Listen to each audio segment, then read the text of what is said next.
चतुर्थीला करा हे उपाय. गणपतीची पूजा करताना हळदीत तूप मिसळून देवाला तिलक लावावे आणि देवासमोर तुपाचा दिवा लावावा. यामुळे नात्यातील गोडवा टिकून राहतो. चतुर्थीला नारळावर लाल रंगाचा कपडा गुंडाळावा आणि आपली मनोकामना व्यक्त करत नारळ गणपतीच्या चरणी अर्पण करावा. असे केल्याने सर्व समस्या नाहीशा होतील. कुटुंबात आनंद आणि सुखसमृद्धीसाठी गणेशाला मोदकाचा नैवेद्य दाखवावा आणि ओम गण गणपते नम मंत्राचा 108 वेळा जप करावा.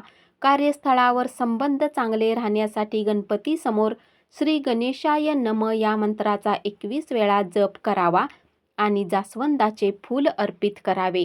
सन्मान आणि बलप्राप्तीसाठी गणपतीला लाल शेंदूर अर्पित करावा आणि गूळ आणि तुपाचा नैवेद्य दाखवावा.